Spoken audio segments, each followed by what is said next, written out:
딸의 결혼식 당일 아침, 여보, 식 끝나고 우리 이혼하자. 네, 도장이 어디 있더라? 대신 무르기 없어요. 보통 이럴 때 울거나 화내거나 그렇지 않나요? 그런데 이 59세 여성은 너무 담담해요. 왜일까요? 그런데 진짜 쇼는 지금부터 시작입니다. 몇 시간 후 결혼식장에서 딸이 던진 부케가 엉뚱하게도 엄마에게 날아왔어요. 하객들은 다시 결혼하시나 봐요. 하며 웃었죠. 그런데 그때 뒷자리에서 누군가 일어났어요. 운명적인 그는 과연 누구일까요? 그리고 피로연에서는 정말 상상도 못한 일이 벌어졌습니다. 갑자기 무대에 올라간 낯선 여자. 저기 신부 아버지가 제 남자친구예요. 모든 사람이 충격에 빠진 그 한마디. 그리고 30년 만에 운명적 재회. 과연 이 여성에게 무슨 일이 일어났을까요? 59세에 받은 부케는 정말 새로운 시작일까요? 이 놀라운 이야기가 시작되기 전에 좋아요와 구독 버튼을 눌러주세요. 여러분의 작은 관심이 더 감동적인 이야기를 만드는 힘이 됩니다. 그럼 지금 바로 시작합니다. 딸의 결혼식을 앞둔 어느 아침, 김선희는 새벽 5시에 눈을 떴습니다. 몸이 저절로 일어나는 게 30년 넘은 습관이었죠. 부엌으로 향하면서 거실을 지나는데 소파에 놓인 예단 상자들이 눈에 들어왔습니다. 어제까지 포장지를 뜯어가며 하나하나 점검했던 것들이었어요. 이제 정말 우리 예린이가 시집 가는구나. 혼잣말을 중얼거리며 부엌에서 물을 끓였습니다. 커피 한 잔을 마시며 창밖을 내다보니 아직 어둠이 가시지 않은 새벽 하늘이 보였어요. 이런 고요한 시간이 선희에게는 가장 소중했습니다. 아무도 깨어있지 않은 시간, 오롯이 자신만의 시간이었거든요. 거실로 돌아와 예단함들을 다시 한번 살펴봤습니다. 금반지, 금팔찌, 목걸이. 시어머니가 전해준 것들과 새로 장만한 것들이 가지런히 놓여 있었어요. 각각의 의미를 생각하니 마음이 뭉클해졌습니다. 딸을 보내는 어머니의 마음, 새 가족을 맞이하는 정성, 모든 게 담겨 있는 것 같았거든요. 일찍 일어났네. 민수가 잠옷 차림으로 거실로 나왔습니다. 평소보다 일찍 깬 모양이었어요. 선희는 미소를 지으며 대답했습니다. 예단 마지막 점검하고 있었어요. 빠진 건 없는지 확인하려고요. 민수는 별 관심 없다는 듯 고개만 끄덕이고 화장실로 향했습니다. 결혼 준비 내내 그랬어요. 예식장 예약부터 하객 명단 작성, 패백 음식 준비까지 모든 걸 선희가 혼자 도맡아 했습니다. 민수는 가끔 수고한다는 말 한마디로 끝이었죠. 아침을 준비하면서 선희는 오늘 할 일들을 머릿속으로 정리했습니다. 오전에는 예식장 최종 점검, 오후에는 패백 음식 마지막 주문 확인, 저녁에는 친정 식구들과 만나 내일 일정을 브리핑해야 했어요. 정신없이 바쁜 하루가 될 게 분명했습니다. 엄마, 일찍 일어나셨네요. 예린이 머리를 풀어 헤친 채 부엌으로 들어왔습니다. 결혼을 앞둔 딸의 얼굴에는 설렘과 긴장이 교차하고 있었어요. 긴장돼서 잠이 안 와? 조금요. 근데 엄마가 더 바빠 보여요. 제가 뭐 도와드릴까요? 선희는 딸의 어깨를 가볍게 토닥이며 말했습니다. 괜찮아. 신부는 그냥 예쁘기만 하면 돼. 나머지는 엄마가 다 알아서 할게. 예리는 미안한 듯 미소를 지었습니다. 선희는 그런 딸이 기특하면서도 안쓰러웠어요. 결혼 준비가 이렇게 복잡한 줄 몰랐거든요. 오전 내내 예식장을 오가며 마지막 점검을 했습니다. 음향시설, 꽃장식, 하객석 배치까지 세세한 부분들을 하나씩 확인했어요. 웨딩 플래너와 함께 리허설도 해봤습니다. 예린이 입장할 때 음악, 부케 토스 순서, 패백 진행까지 모든 걸 점검했죠. 어머님, 따님 결혼식은 정말 멋진 결혼식이 될 것 같아요. 웨딩 플래너의 말에 선희는 뿌듯한 미소를 지었습니다. 몇 달 동안 공들인 결과였어요. 딸에게 최고의 결혼식을 선물하고 싶었거든요. 오후에는 패백 음식을 주문한 업체에 가서 마지막 확인을 했습니다. 대추, 빰, 곶감부터 시작해서 떡, 과일, 전류까지 하나하나 꼼꼼히 살펴봤어요. 사돈어른께서 예전부터 패백상은 정성이 제일이라고 하셨던 말이 떠올랐습니다. 저녁 무렵 친정 식구들과 만났습니다. 오빠 내외, 언니 내외가 모두 모여 내일 일정을 의논했어요. 누가 어느 시간에 어디서 뭘 해야 하는지 역할 분담을 명확히 했습니다. 선희야, 넌 진짜 치밀하다. 이렇게 준비하면 정말 완벽한 결혼식이 될 거야. 언니의 칭찬에 선희는 웃었습니다. 하지만 마음 한구석에는 묘한 공허함이 있었어요. 딸을 시집 보내고 나면 무엇을 해야 할지, 어떻게 살아야 할지 막연했거든요. 집에 돌아와 한복을 꺼내 다시 한번 입어봤습니다. 거울 앞에서 고름을 매며 선희는 생각에 잠겼어요. 딸 시집 가면 나도 놓아줘야 하나. 30년 동안 아내로, 어머니로만 살아온 자신이 이제 무엇이 될 수 있을까 하는 생각이 들었습니다. 겉으로는 평온해 보이지만 마음속 깊은 곳에서는 이미 고요한 고립이 시작되고 있었어요. 어느덧 결혼식 당일 아침 선희는 평소보다 더 일찍 눈을 떴습니다. 시계를 보니 새벽 4시 반이었어요. 마음이 두근거려서 더 이상 잠들 수 없었습니다. 오늘은 딸의 결혼식이니까요. 조용히 침대에서 일어나 부엌으로 향했습니다. 어제 미리 준비해둔 것들을 점검하며 마음을 가라앉혔어요. 예식장에 가져갈 마지막 짐들과 빠뜨린 건 없는지 다시 한번 확인했습니다. 선희야, 할 말이 있어. 민수가 거실로 나왔습니다. 평소와 다른 차분한 목소리였어요. 선희는 고개를 돌려 남편을 바라봤습니다. 오늘따라 민수의 표정이 유난히 진지해 보였어요. 민수는 선희 맞은편 의자에 앉았습니다. 민수는 잠시 망설이더니 깊게 숨을 들이쉬었습니다. 그리고 선희의 눈을 똑바로 보며 말했어요.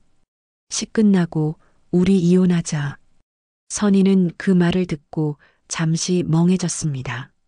귀를 의심했어요. 딸의 결혼식 당일 아침에 이런 말을 듣게 될 줄은 꿈에도 몰랐거든요. 갑자기가 아니야. 오래 생각했어. 정말 오래. 민수의 목소리는 단호했습니다. 마치 이미 모든 걸 결정해 놓은 사람의 목소리 같았어요. 선희는 가슴이 쿵 내려앉는 느낌이었습니다. 왜요? 뭐가 문제예요? 우리 언제부터인가 남남처럼 살고 있잖아. 대화도 없고 서로에 대한 관심도 없고 그냥 습관적으로 한 집에 살고 있는 거야. 선희는 민수의 말을 들으며 가슴이 아파왔습니다. 틀린 말은 아니었어요. 언제부터인가 둘 사이에는 벽이 생겼고 그 벽은 점점 높아져만 갔거든요. 그래도 오늘이라서 더 말하는 거야. 예린이 독립하면 우리도 각자 새로운 삶을 시작해야 해.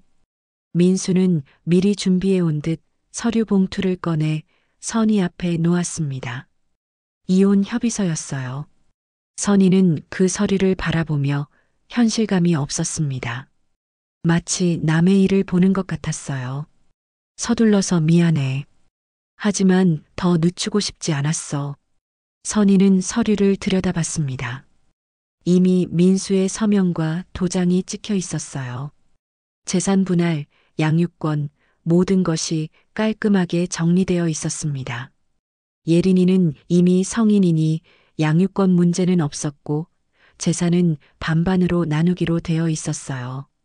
언제부터 준비하신 거예요? 한 달 전부터 변호사랑 상의해서. 선희는 민수의 철저함에 오히려 웃음이 나왔습니다. 결혼식 준비는 전혀 도와주지 않으면서 이혼 준비는 이렇게 꼼꼼히 해놨다니요. 잠시 침묵이 흘렀습니다.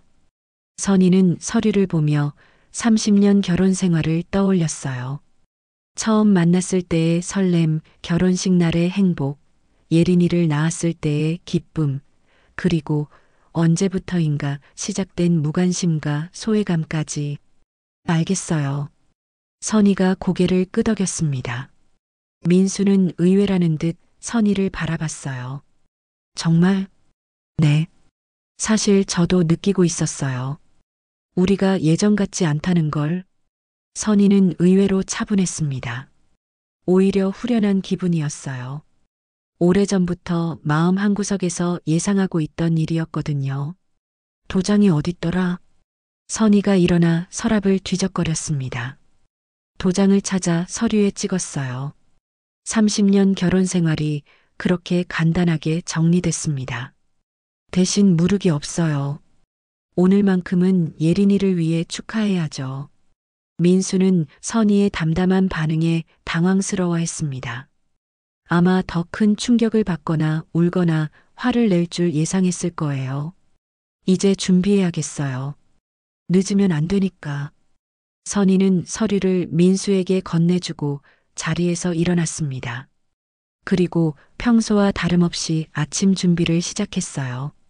커피를 내리고 간단한 아침을 차리고 예린이를 깨우러 갔습니다. 예린아, 일어나. 오늘 결혼식이야. 예린이는 눈을 비비며 일어났습니다. 선희는 딸의 머리를 쓰다듬으며 미소 지었어요. 적어도 오늘만큼은 완벽한 어머니가 되어주고 싶었습니다. 민수는 거실에서 서류를 정리하며 복잡한 표정을 짓고 있었어요. 선희의 예상과 다른 반응에 오히려 당황한 모습이었습니다. 엄마, 오늘 정말 예쁜 하루가 될 것 같아요. 예린이의 밝은 목소리가 집안을 가득 채웠습니다. 선희는 딸을 바라보며 가슴이 뭉클해졌어요. 적어도 오늘만큼은 모든 걸 잊고 딸의 행복한 하루를 만들어주고 싶었습니다. 예식장으로 향하는 차 안에서도 선희는 평소와 다름없이 마지막 점검을 했습니다. 하지만 마음 한구석에서는 새로운 감정이 자라나고 있었어요. 두려움보다는 해방감에 가까운 무언가였습니다. 예식장에 도착하자 선희는 바로 신부 대기실로 향했습니다. 예린이는 이미 메이크업을 받고 있었어요. 하얀 웨딩드레스를 입은 딸의 모습을 보니 가슴이 벅차올랐습니다. 엄마 어때요? 이상하지 않아요? 세상에서 제일 예뻐. 우리 예린이가 이렇게 아름다운 신부가 되다니. 선희는 딸의 손을 잡으며 진심으로 말했습니다. 아침에 있었던 일은 잠시 머릿속에서 지워버리려 했어요. 오늘만큼은 오롯이 딸만을 위한 하루로 만들고 싶었거든요. 예식장 로비는 이미 하객들로 북적거렸습니다. 친척들, 직장 동료들, 친구들까지 많은 사람들이 예린이의 결혼을 축하하러 왔어요. 선희는 한복을 곱게 차려입고 하객들을 맞이했습니다. 선희야, 정말 수고 많았어. 이렇게 준비하느라 얼마나 힘들었겠어. 친정 언니가 선희의 어깨를 토닥이며 말했습니다. 선희는 미소로 답했어요. 정말 힘들었지만 딸을 위해서라면 얼마든지 감수할 수 있었거든요. 신랑 측 가족들도 정말 만족해 하시는 것 같더라. 결혼식 준비가 정성스럽게 된 것 같다고 하시던걸. 다행이다. 예린이가 시집살이 잘했으면 좋겠어. 식이 시작되기 전까지 선희는 계속해서 하객들을 응대했습니다. 민수는 따로 신랑 측 가족들과 인사를 나누고 있었어요. 둘 사이에는 아침에 일이 있었다는 걸 전혀 눈치챌 수 없을 정도로 자연스러웠습니다. 드디어 결혼식이 시작됐습니다. 웨딩 마치가 울려 퍼지고 예린이가 아버지 민수와 함께 입장했어요. 선희는 맨 앞자리에서 딸의 모습을 바라보며 눈물을 참았습니다. 정말 아름다웠어요. 주례사가 진행되고 서약이 이어졌습니다. 예린이와 신랑이 서로를 바라보며 평생을 함께하겠다고 약속하는 모습을 보니 가슴이 뭉클했어요. 저들은 정말 서로를 사랑하는구나 하는 생각이 들었습니다. 이제 신부가 부케를 던지겠습니다. 선희는 자리에서 일어나 박수를 치며 딸을 바라봤어요. 예린이는 뒤돌아서서 부케를 던질 준비를 했습니다. 부케 받을 친구가 손을 뻗으며 기다리고 있었어요. 선희는 그 모습을 보며 자신의 결혼식 때를 떠올렸습니다. 30년 전 똑같이 부케를 받으려고 손을 뻗었던 자신의 모습 말이에요. 하나, 둘, 셋. 예린이가 부케를 던졌습니다. 하얀 장미와 백합으로 만든 아름다운 부케가 공중으로 날아올랐어요. 그런데 이상하게도 부케가 친구 쪽이 아니라 엉뚱한 방향으로 날아갔습니다. 선희는 본능적으로 두 팔을 벌렸습니다. 부케가 정확히 선희 품 안으로 떨어진 거예요. 순간 예식장이 조용해졌다가 이내 웃음소리와 박수가 터져 나왔습니다. 어머, 신부 어머님이 받으셨네요. 다시 결혼하시나 봐요. 사람들의 농담 섞인 말들이 여기저기서 들려왔습니다. 선희는 당황스러워하며 부케를 들여다봤어요. 신선한 꽃향기가 코끝을 스쳤습니다. 그런데 그 순간 선희는 뒷자리에서 누군가가 일어서는 것을 보았습니다. 그 사람은 조용히 미소 지으며 선희를 바라보고 있었어요. 선희는 그 얼굴을 보고 깜짝 놀랐습니다. 강철? 이강철이었습니다. 선희의 대학교 동기이자 첫사랑이었던 사람 말이에요. 30년이 넘는 세월이 흘렀지만 여전히 온화한 미소를 짓고 있었습니다. 선희는 가슴이 두근거렸습니다. 왜 강철이 여기 있는 걸까요? 예린이가 초대한 건가요? 아니면 우연의 일치인가요? 강철은 선희와 눈이 마주치자 가볍게 고개를 끄덕였습니다. 그리고 다시 자리에 앉았어요. 선희는 부케를 꼭 껴안으며 복잡한 마음이 들었습니다. 민수는 그 광경을 보며 얼굴이 굳었습니다. 아내가 부케를 받는 것 자체가 불편했어요. 게다가 뒷자리에서 일어나 미소 짓는 낯선 남자의 모습도 신경 쓰였습니다. 누군지는 몰랐지만 선희를 바라보는 그 시선이 어딘지 특별해 보였거든요. 엄마, 괜찮으세요? 예린이가 걱정스럽게 선희에게 다가왔습니다. 선희는 딸을 보며 미소 지었어요.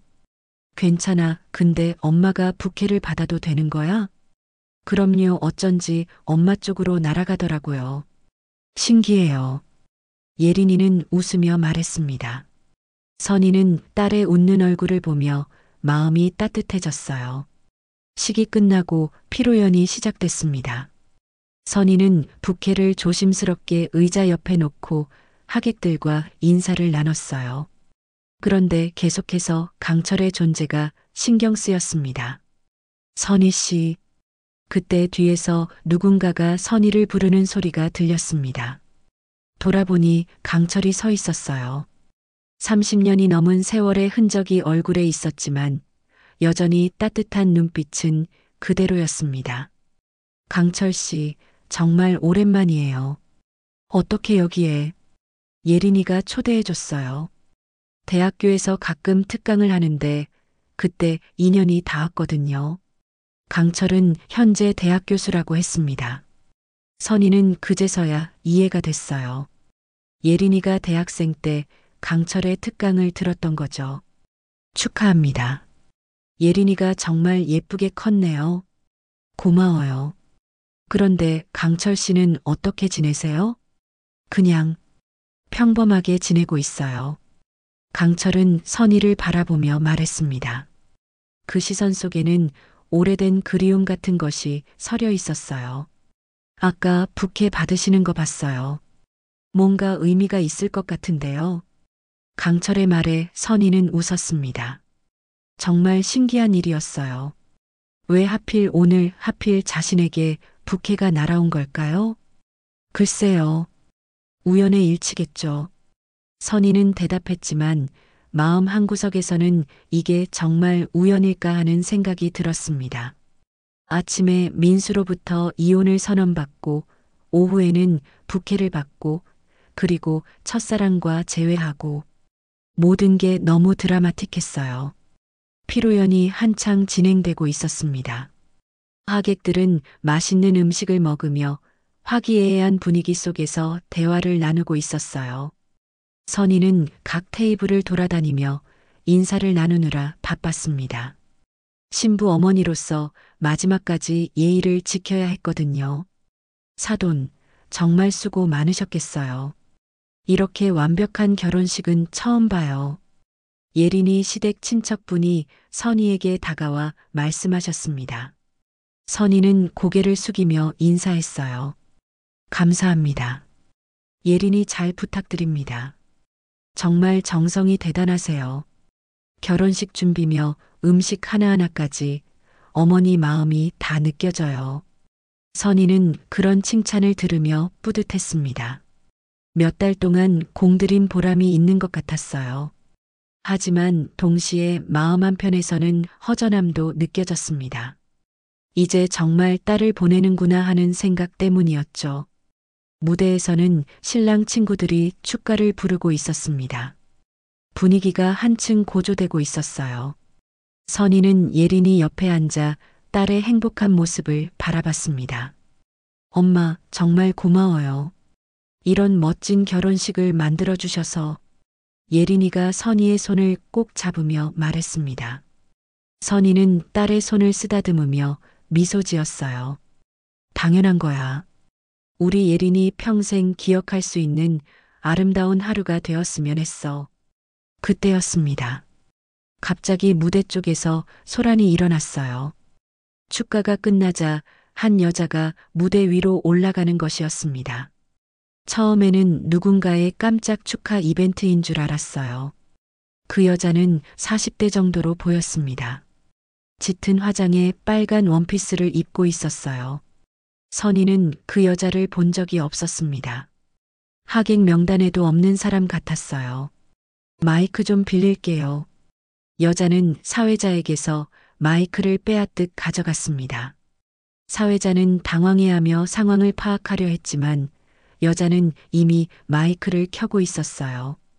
피로 연장이 조용해지기 시작했습니다. 모든 사람들의 시선이 무대 위의 낯선 여자에게 집중됐어요. 선희도 무슨 일인지 궁금해서 그 여자를 바라봤습니다. 안녕하세요, 여러분.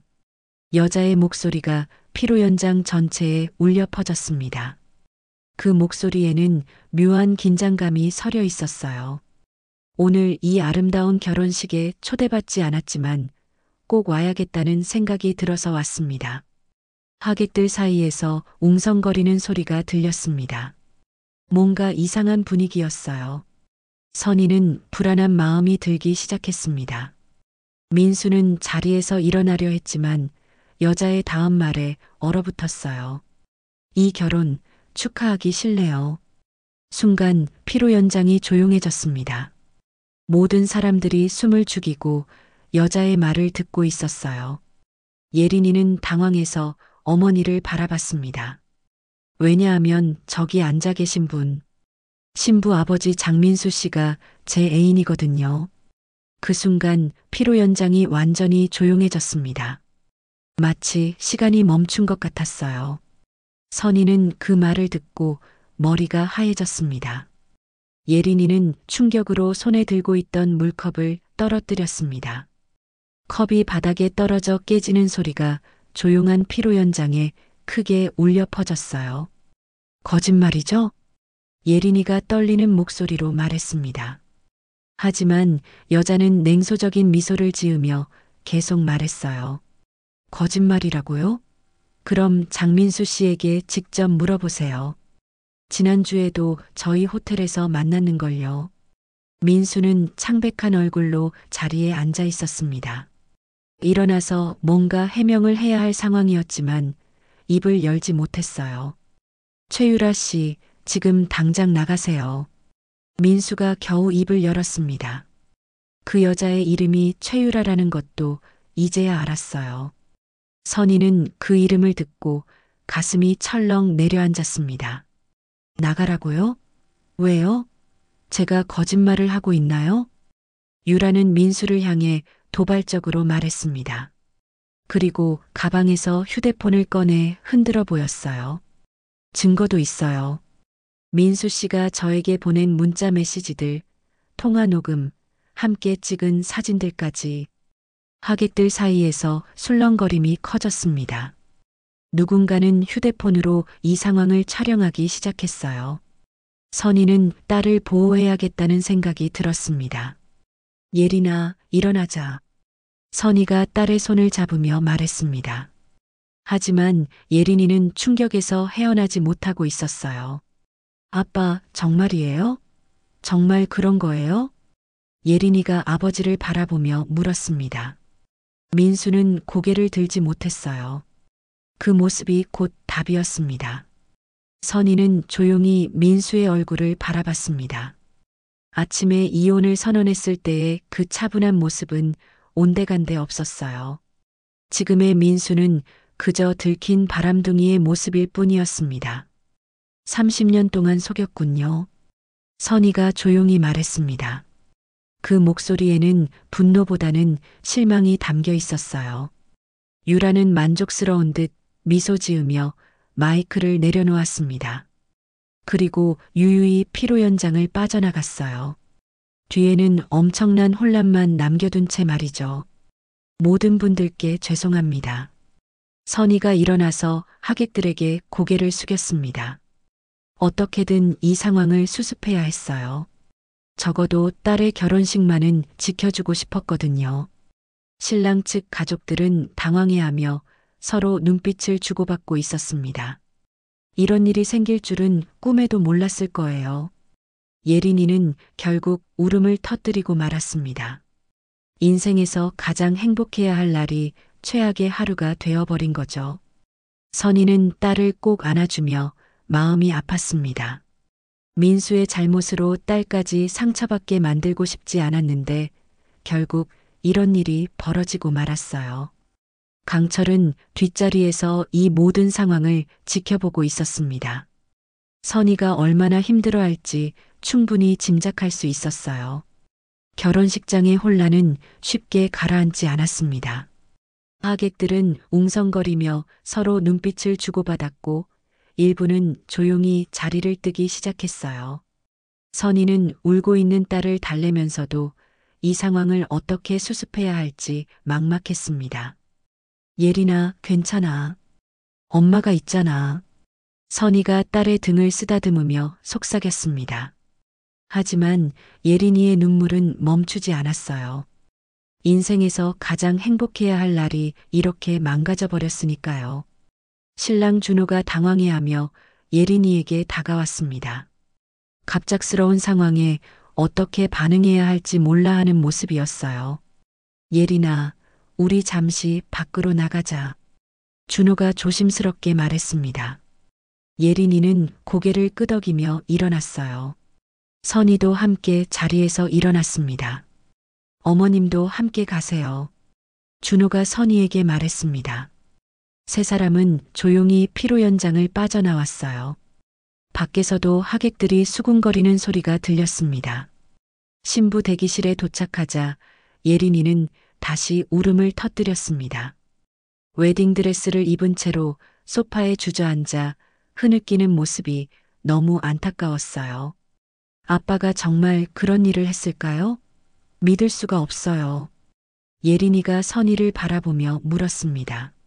선희는 딸에게 뭐라고 대답해야 할지 몰랐어요.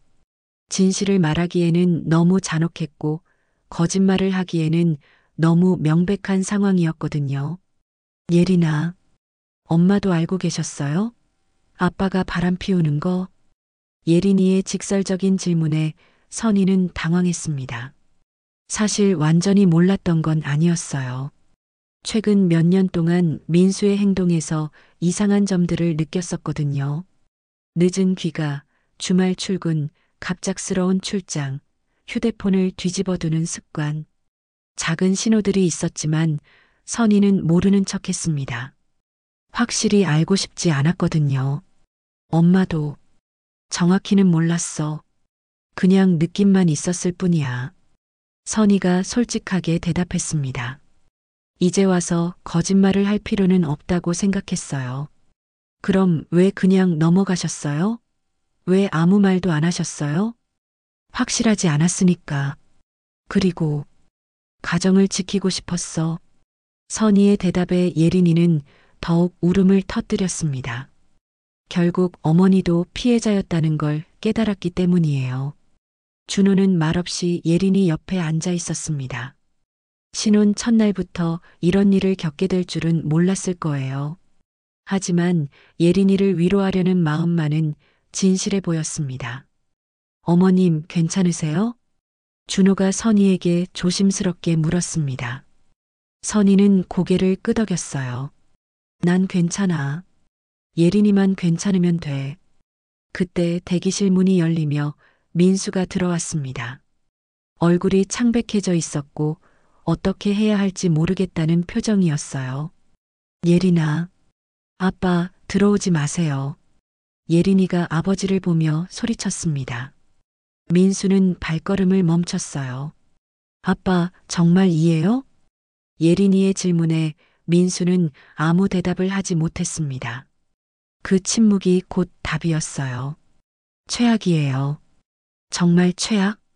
예린이가 고개를 떨구며 말했습니다. 선희는 딸의 어깨를 감싸 안으며 민수를 바라봤어요. 나가세요. 지금은 예린이한테 얼굴 보이지 마세요. 선희의 차가운 목소리에 민수는 더 이상 아무 말도 하지 못했습니다. 그리고 조용히 대기실을 나갔어요. 엄마, 이제 어떻게 해야 해요? 예린이가 선희를 바라보며 물었습니다. 선희는 딸의 손을 꼭 잡았어요. 일단 신혼여행은 계획대로 가. 준호와 함께 좋은 시간 보내고 와. 그런데 엄마는 아빠랑 어떻게 하실 거예요? 선희는 잠시 망설였습니다. 아침에 이미 이혼 서류에 도장을 찍었다는 걸 딸에게 말해야 할까요? 아니면 나중에 천천히 말해야 할까요? 그건 엄마가 알아서 할게. 너는 신경 쓰지 말고. 엄마, 예린아, 오늘 일로 너까지 상처받지 마. 너는 아무 잘못이 없어. 그리고 준호도 마찬가지야. 선희가 사위를 바라보며 말했습니다. 준호는 고마워하는 표정으로 고개를 끄덕였어요. 피로연이 끝나고 하객들이 모두 돌아간 후 선희는 혼자 정리를 했습니다. 예린이와 준호는 신혼집으로 갔고 민수는 어디론가 사라졌어요. 예식장에는 선희 혼자 남았습니다. 아침에 받았던 부케가 의자 옆에 놓여 있었어요. 선희는 그 부케를 들고 쓸쓸한 미소를 지었습니다. 정말 신기한 하루였네.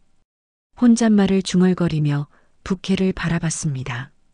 이 부케가 정말 새로운 시작을 의미하는 걸까요? 아니면 그냥 우연의 일치일까요? 집으로 돌아가는 길에 선희는 많은 생각을 했습니다. 30년 결혼 생활이 오늘로 끝났다는 게 실감이 나지 않았어요. 아침에는 딸의 결혼식을 준비하는 평범한 어머니였는데 저녁에는 이혼한 여자가 되어 있었거든요. 집에 도착했을 때 민수는 없었습니다. 선희는 한복을 벗고 편한 옷으로 갈아입었습니다. 불 꺼진 거실에 혼자 앉아 있으니 모든 게 조용했습니다. 30년 동안 함께 만들어 온 이 공간이 이제는 너무 넓게 느껴졌어요. 선희는 결국 참고 있던 눈물을 흘리기 시작했습니다. 딸 앞에서는 강한 모습을 보여야 했지만 혼자 있으니 모든 감정이 쏟아져 나왔어요. 서러움, 분노, 허탈함, 두려움. 복잡한 감정들이 밀려왔습니다. 30년 동안 쌓아온 가정이 하루 만에 무너져 버렸다는 게 믿어지지 않았어요. 명절 때 온 가족이 둘러앉아 밥을 먹던 식탁, 예린이 어릴 때 함께 만들었던 추억들, 민수와 함께 계획했던 노후, 모든 게 이제 과거가 되어버렸습니다. 하지만 울다가 문득 생각해보니 아침에 이혼 선언을 들었을 때만큼 충격적이지는 않았어요. 오히려 후련한 기분이 더 컸습니다. 이제 더 이상 눈치 보지 않아도 되고 혼자서도 충분히 살 수 있다는 생각이 들었거든요. 결혼식이 끝난 지 사흘이 지났습니다. 선희는 평소와 다름없이 아침 일찍 일어나 집안일을 했어요. 하지만 집안의 분위기는 완전히 달라져 있었습니다.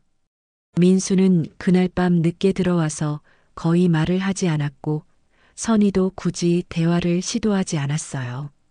예린이는 신혼여행을 위해 공항으로 떠났습니다. 떠나기 전에 선희에게 전화를 걸어 걱정스러운 목소리로 말했어요. 엄마, 정말 괜찮으신 거죠? 당연하지. 너는 신경 쓰지 말고 즐겁게 다녀와. 선희는 최대한 밝은 목소리로 대답했습니다. 딸만큼은 자신의 일로 상처받지 않았으면 좋겠어요. 민수는 회사에 나간다고 어디론가 사라졌습니다. 아마 최유라와 만나러 갔거나 아니면 혼자 술이라도 마시러 갔겠죠. 선희는 그런 남편의 행동에 더 이상 신경 쓰지 않기로 했습니다. 오후에 선희는 답답한 마음에 근처 공원으로 산책을 나갔습니다. 집에만 있으니 자꾸 우울한 생각이 들었거든요. 봄바람을 맞으며 걷다 보니 마음이 조금씩 가라앉았어요. 공원에는 벚꽃이 한창이었습니다. 분홍빛 꽃잎들이 바람에 흩날리는 모습이 아름다웠어요. 선희는 벤치에 앉아 그 풍경을 바라봤습니다. 선희 씨? 뒤에서 누군가가 선희를 부르는 소리가 들렸습니다. 돌아보니 강철이 서 있었어요. 운동복 차림으로 조깅을 하다가 선희를 발견한 모양이었습니다. 강철 씨, 이런 곳에서 만나네요. 선희가 놀라며 일어났습니다. 강철은 이마에 땀을 닦으며 미소 지었어요. 여기 자주 오세요? 아니요, 오늘 처음이에요. 답답해서 나왔다가. 저는 집이 근처라서 자주 와요. 그런데 괜찮으세요? 그날 일 때문에 많이 힘드셨을 텐데. 강철의 걱정스러운 목소리에 선희는 고마움을 느꼈습니다. 이런 말을 해주는 사람이 있다는 게 위로가 됐어요. 생각보다는 괜찮아요. 시간이 약인가 봐요. 다행이네요. 그런데 시간 되시면 커피라도 한잔 하실래요? 근처에 괜찮은 카페가 있어요. 강철의 제안에 선희는 잠시 망설였습니다. 하지만 집에 가봤자 할 일도 없고 혼자 있기도 답답했어요. 좋아요. 두 사람은 공원 근처의 작은 카페로 갔습니다. 조용하고 아늑한 분위기의 카페였어요. 창가 자리에 앉아 커피를 주문했습니다. 우리 근처에 살고 있었네요. 그런데 동네에 이렇게 좋은 곳이 있었네요? 네, 조용하고 산책하기 좋아서 종종 들러요. 혼자 생각 정리할 때 딱이거든요. 강철이 대답했습니다. 선희는 카페 분위기를 둘러보며 마음이 편안해졌어요. 요즘은 어떻게 지내세요? 강철이 조심스럽게 말문을 열었습니다. 선희는 커피를 한 모금 마시며 생각에 잠겼어요. 혼자 있는 시간이 많아졌어요. 처음에는 어색했는데 지금은 나쁘지 않아요. 새로운 일상에 적응하고 계시는군요. 네. 문화센터도 다니고 도서관에서 책도 읽고 예전에는 못했던 일들을 하고 있어요. 선희가 말했습니다. 강철은 따뜻한 미소를 지으며 들었어요. 그렇게 지내시는 모습이 좋아 보여요. 정말요? 가끔은 이런 제가 이기적인 건 아닌가 싶기도 해요. 선희의 솔직한 고백에 강철은 고개를 저었습니다. 전혀요. 자신을 위한 시간을 갖는 건 당연한 일이에요. 강철은 선희의 얼굴을 유심히 바라봤습니다. 30년이 흘렀지만 여전히 아름다웠고 무엇보다 강인한 내면이 느껴졌어요. 그날 부케 받으신 거 기억하세요? 강철이 화제를 바꿨습니다. 선희는 웃으며 고개를 끄덕였어요. 어떻게 있겠어요? 정말 신기한 일이었죠. 저는 그게 우연이 아니라고 생각해요. 무슨 뜻이에요? 강철은 잠시 망설이더니 천천히 말했습니다. 하늘이 선희 씨에게 준 기회라고 생각해요. 이제 새로운 시작을 하라는. 선희는 강철의 말을 들으며 가슴이 두근거렸습니다. 그런 해석을 해본 적은 없었지만 생각해보니 맞는 말 같았어요. 새로운 시작이라. 그동안 너무 오래 참고 사셨어요. 이제는 선희 씨 자신을 위해 살아도 될 때가 온 거 아닐까요? 강철의 말에 선희는 마음이 움직였습니다. 정말 그럴 수도 있겠다는 생각이 들었어요. 그런데 강철 씨는 왜 결혼 안 하셨어요? 대학 교수면 인기도 많으셨을 텐데. 선희가 궁금해서 물었습니다. 강철은 잠시 망설이더니 솔직하게 대답했어요. 잊지 못할 사람이 있어서요. 누구요? 선희 씨요. 그 말에 선희는 깜짝 놀랐습니다. 30년이 지난 지금까지도 자신을 생각해주는 사람이 있다니 믿어지지 않았어요. 정말이에요? 네. 대학 때부터 지금까지요. 선희 씨가 결혼한다고 했을 때 정말 마음이 아팠어요. 하지만 행복하게 사시는 것 같아서 멀리서만 지켜봤죠. 강철의 고백에 선희는 가슴이 뭉클해졌습니다. 이런 마음을 30년 동안 혼자 간직하고 있었다니요. 미안해요. 몰랐어요. 미안할 건 없어요. 제가 용기를 내지 못했으니까요. 두 사람은 잠시 조용히 커피를 마셨습니다. 30년의 세월이 순간적으로 줄어드는 느낌이었어요. 이제라도 늦지 않았다고 생각해요. 강철이 조심스럽게 말했습니다. 뭐가요? 새로운 시작 말이에요. 부케도 받으셨잖아요. 그 부케, 꽃말이 뭔지 아세요? 모르겠어요. 새로운 시작이에요. 그리고 진정한 사랑. 강철의 말에 선희는 가슴이 따뜻해졌습니다. 정말 의미 있는 부케였던 것 같아요. 고마워요. 이렇게 만나서 이야기할 수 있어서 제가 더 고마워요. 30년 만에 이렇게 마음을 털어놓을 수 있게 되어서. 카페에서 나오며 강철이 조심스럽게 물었습니다. 가끔 연락드려도 될까요? 물론이죠. 선희가 밝게 대답했습니다. 오랜만에 진심으로 웃는 것 같았어요. 집으로 돌아가는 길에 선희는 마음이 한결 가벼워졌습니다. 누군가와 진솔한 대화를 나누는 게 이렇게 위로가 되는 줄 몰랐어요. 그리고 강철의 말처럼 정말 새로운 시작을 해볼 수도 있겠다는 생각이 들었습니다. 집에 도착해서 부케를 바라보며 선희는 생각에 잠겼습니다. 정말 새로운 시작을 해볼까요? 59세에도 새로운 인생이 가능할까요? 창밖을 내다보니 봄꽃들이 활짝 피어 있었습니다. 계절은 어김없이 바뀌고 있었어요. 선희도 이제 겨울을 보내고 새로운 봄을 맞이할 시간이 온 것 같았습니다. 강철과의 만남 이후 한 달이 지났습니다. 선희는 새로운 일상에 완전히 적응해 가고 있었어요. 아침마다 혼자 커피를 마시고 오후에는 도서관에 가거나 문화센터 강의를 들으며 시간을 보냈습니다. 민수와는 한 집에 살면서도 완전히 분리된 생활을 하고 있었어요. 예린이는 신혼여행에서 돌아온 후 가끔 안부 전화를 걸었습니다. 어머니를 걱정하는 마음이 컸지만 선희는 괜찮다고 안심시켰어요. 실제로도 마음이 많이 편해진 상태였습니다. 어느 날 오후 선희가 문화센터에서 수업을 듣고 돌아오는 길이었습니다. 집 근처 버스 정류장에서 내리는데 검은 승용차 한 대가 집 앞에 서 있는 게 보였어요. 평소에 보지 못했던 차였습니다. 집에 들어가니 거실에서 낯선 남자 두 명이 민수와 대화를 나누고 있었어요. 정장을 입은 중년 남성들이었는데 분위기가 심상치 않았습니다. 그중 한 명이 선희를 보며 일어났습니다. 민수는 창백한 얼굴로 앉아 있었어요. 안녕하세요. 저희는 태영산업 감사실에서 나왔습니다. 선희는 고개를 끄덕이며 인사했습니다.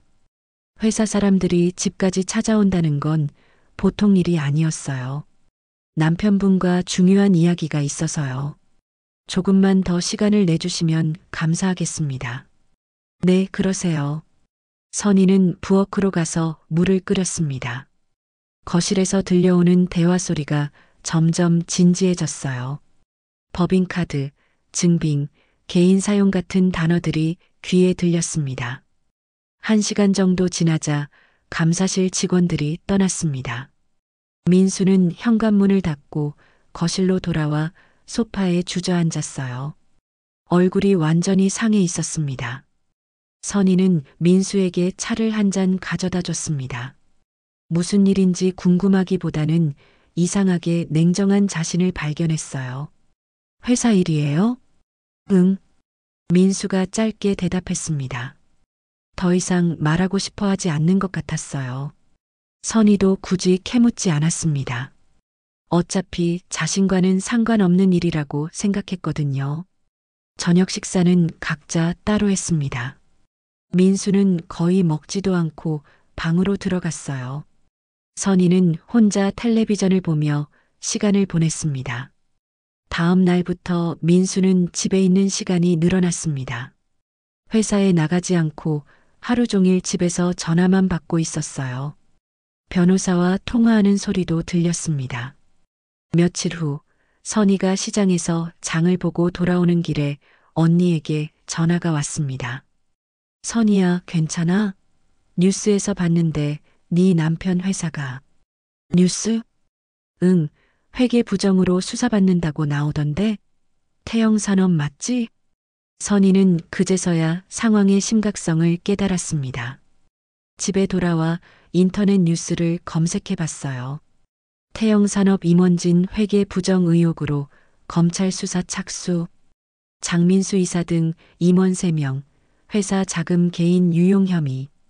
기사들을 읽어보니 민수가 회사 법인카드로 개인적인 비용을 결제한 것이 문제가 된 것 같았어요. 금액도 상당했습니다. 그때 민수가 거실로 나왔습니다. 며칠 사이에 확연히 초라해진 모습이었어요. 뉴스 봤어요. 선희가 조용히 말했습니다. 민수는 고개만 끄덕였어요. 변호사는 뭐라고 해요? 글쎄, 쉽지 않을 거라고 하네. 민수의 목소리에는 기력이 없었습니다. 선희는 복잡한 심정이었어요. 동정심이 들기도 했지만 동시에 이 모든 게 민수 자신이 초래한 일이라는 생각도 들었습니다. 최유라는 연락 와요? 아니. 민수가 고개를 저었습니다. 선희는 그럴 줄 알았다는 듯 아무 말도 하지 않았어요. 그날 저녁 강철에게서 전화가 왔습니다. 선희 씨, 잘 지내고 있나요? 네, 괜찮아요. 혹시 힘든 일 있으면 언제든 연락하세요. 강철의 따뜻한 말에 선희는 위로받는 기분이었습니다. 이런 상황에서도 자신을 걱정해주는 사람이 있다는 게 고마웠어요. 일주일 후 민수는 정식으로 회사에서 해고됐습니다. 30년 넘게 다닌 회사였지만 순식간에 모든 게 끝났어요. 검찰 수사도 본격적으로 시작됐습니다. 민수는 점점 더 위축되어 갔습니다. 거의 말도 하지 않고 하루 종일 방에만 있었어요. 선희는 그런 민수를 보며 예전 같으면 걱정이 됐겠지만 지금은 그저 먼 남의 일 같았습니다. 어느 날 오후 선희는 강철과 공원에서 만났습니다. 요즘 유일한 위로의 시간이었어요. 요즘 표정이 많이 밝아지신 것 같아요. 강철이 선희를 바라보며 말했습니다. 그런가요? 저도 그런 기분이에요. 이상하게 담담해요. 마음이 이미 떠나셨으니까요. 강철의 말이 맞았습니다. 선희는 이미 민수에 대한 감정이 완전히 식어버린 상태였어요. 이제 정말 새로운 시작을 할 때가 온 것 같아요. 선희가 말했습니다. 강철은 따뜻한 미소를 지으며 고개를 끄덕였어요. 그렇게 생각해요. 선희 씨는 충분히 새로운 행복을 찾을 자격이 있어요. 두 사람은 조용히 공원길을 걸었습니다. 봄꽃들이 활짝 피어 있었고 새로운 계절이 시작되고 있었어요. 선희도 이제 진짜 새로운 계절을 맞이할 준비가 된 것 같았습니다. 한 달이 지났습니다. 민수는 결국 집을 떠났어요. 검찰 수사가 본격화되면서 더 이상 선희와 함께 있는 것이 부담스러웠던 모양입니다. 짐을 챙겨나가는 날, 두 사람은 서로 말을 거의 하지 않았어요. 30년 결혼 생활이 그렇게 조용히 막을 내렸습니다. 혼자가 된 선희는 생각보다 외롭지 않았어요. 오히려 자유로웠습니다. 아침에 누구 눈치 보지 않고 늦게 일어나기도 하고 저녁에는 혼자 와인을 마시며 책을 읽기도 했어요. 이런 소소한 일상이 행복했습니다. 강철과는 일주일에 두세 번 만났습니다. 공원을 산책하거나 카페에서 차를 마시며 시간을 보냈어요. 처음에는 조심스러웠지만 점점 자연스러워졌습니다. 30년 전의 설렘과는 다른 성숙한 애정이 자라나고 있었어요. 어느 날 선희는 중요한 결정을 내렸습니다. 작은 카페를 열기로 한 거예요. 예전부터 꿈꿔왔던 일이었지만 민수가 반대해서 포기했었거든요. 이제는 누구의 허락도 필요 없었습니다. 동네에서 작지만 아늑한 공간을 찾았어요. 1층은 카페로, 2층은 작은 전시 공간으로 꾸밀 계획이었습니다. 강철이 도움을 많이 줬어요. 인테리어부터 메뉴 구성까지 함께 고민해줬습니다. 카페 이름은 뭘로 할 거예요? 강철이 물었습니다. 선희는 잠시 생각하더니 미소 지었어요. 온유요. 따뜻하고 온화하다는 뜻의 온유로 할래요. 좋은 이름이네요. 선희 씨와 잘 어울려요. 카페 준비를 하면서 선희는 새로운 에너지를 느꼈습니다.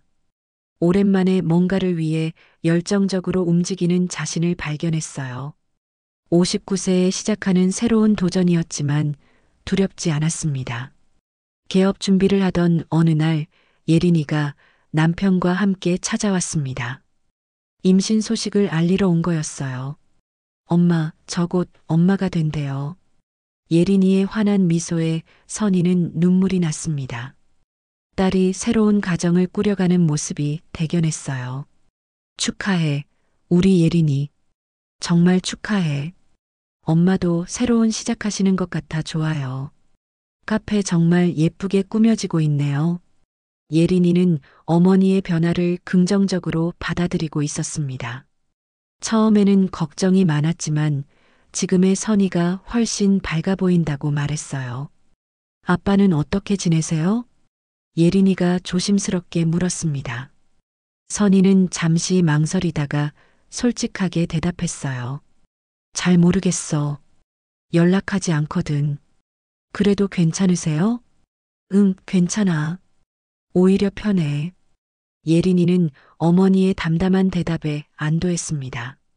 어머니가 정말 괜찮다는 걸 느낄 수 있었거든요. 드디어 카페 온유가 문을 열었습니다. 개업일에는 친구들과 이웃들이 축하하러 왔어요. 강철도 꽃다발을 들고 나타났습니다. 축하해요, 선희 씨. 정말 멋진 공간이에요. 고마워요. 강철 씨 도움이 없었으면 불가능했을 거예요. 카페는 생각보다 반응이 좋았습니다. 동네 주민들이 하나둘씩 찾아왔고 선희가 직접 내리는 커피의 맛도 칭찬받았어요. 2층 전시 공간에는 지역 작가들의 작품을 전시했는데 이것도 좋은 반응을 얻었습니다. 6개월 후 카페는 동네의 작은 명소가 되어 있었어요. 선희는 매일 아침 일찍 카페에 나와 하루를 시작했습니다. 손님들과 대화를 나누고 새로운 메뉴를 개발하고 전시 기획을 하는 일들이 즐거웠어요. 강철은 거의 매일 카페에 들렀습니다. 대학 수업이 끝나면 커피 한 잔을 마시며 선희와 시간을 보냈어요. 두 사람의 관계는 서서히 깊어져 갔습니다. 선희 씨, 어느 날 저녁 강철이 조심스럽게 말을 꺼냈습니다. 네, 저와 함께 새로운 시작을 해보실 생각은 없으세요? 선희는 강철의 눈을 바라봤습니다. 진지하고 따뜻한 눈빛이었어요. 시간을 좀 더 주세요. 물론이죠. 충분히 생각해 보세요. 강철은 재촉하지 않았습니다. 그런 배려가 선희에게는 더욱 고마웠어요. 봄이 다시 찾아왔습니다. 카페를 연 지 1년이 지났어요. 예린이는 건강한 아들을 낳았고 가끔 손자를 데리고 놀러 왔습니다. 엄마, 정말 행복해 보여요. 예린이가 말했습니다. 선희는 손자를 안으며 미소 지었어요. 그래, 정말 행복해. 그날 저녁 선희는 중요한 결정을 내렸습니다. 강철에게 전화를 걸었어요. 강철 씨, 저예요. 네, 선희 씨. 그때 말씀하신 것. 함께 새로운 시작을 해볼까요? 전화 너머로 강철의 기쁜 목소리가 들렸습니다. 정말요? 정말로? 네, 정말이에요. 3개월 후 카페 정원에서 작은 행사가 열렸습니다. 선희와 강철의 새로운 시작을 축하하는 자리였어요. 결혼식은 아니었지만 두 사람의 새로운 인연을 축복하는 뜻깊은 시간이었습니다. 예린이가 마이크를 들고 말했습니다. 오늘은 제 어머니의 진짜 새로운 시작을 축하하는 날입니다. 59세에 시작한 두 번째 인생, 정말 응원하고 싶어요. 선희는 하얀 드레스를 입고 정원에 서 있었습니다. 손에는 1년 전 딸의 결혼식에서 받았던 그 부케와 똑같은 부케가 들려 있었어요. 이번에는 정말 자신을 위한 부케였습니다. 관중석에서는 따뜻한 박수가 쏟아졌습니다. 친구들, 이웃들, 그리고 카페 단골 손님들까지 모두가 선희의 새로운 시작을 축하해줬어요. 강철이 선희의 손을 잡았습니다. 두 사람은 서로를 바라보며 미소 지었어요. 30년 만에 다시 만난 사랑, 그리고 진짜 자신을 위한 새로운 시작이었습니다. 선희는 생각했습니다. 인생에서 끝이라고 생각했던 순간이 사실은 새로운 시작의 문이었다는 걸 말이에요. 59세의 나이에도 이렇게 설레고 행복할 수 있다는 게 신기했습니다. 부케를 받은 날의 기억이 떠올랐습니다. 그때는 몰랐지만 정말 하늘이 준 선물이었던 것 같아요. 새로운 시작을 위한 신호였던 거죠. 이제 선희에게는 새로운 꿈들이 있었습니다. 카페를 더 크게 키우고 싶고 강철과 함께 여행도 가고 싶었어요. 그리고 무엇보다 손자가 자라는 모습을 지켜보고 싶었습니다. 인생의 두 번째 봄이 시작된 거였습니다. 오늘의 이야기는 여기까지입니다. 59세 선희의 새로운 시작, 어떠셨나요? 때로는 끝이라고 생각했던 순간이 진짜 시작일 수도 있다는 걸 보여준 이야기였습니다. 인생은 언제든 다시 시작할 수 있어요. 나이는 숫자일 뿐이고 진짜 중요한 건 마음의 용기니까요. 오늘 이야기가 여러분에게도 작은 용기가 되었기를 바랍니다. 여러분의 구독과 좋아요는 저에게 더 많은 이야기를 들려드릴 수 있는 큰 힘이 됩니다. 항상 따뜻한 마음으로 함께 해주셔서 진심으로 감사드립니다. 늘 건강하고 행복하세요. 다음에도 더 좋은 이야기로 찾아뵙겠습니다.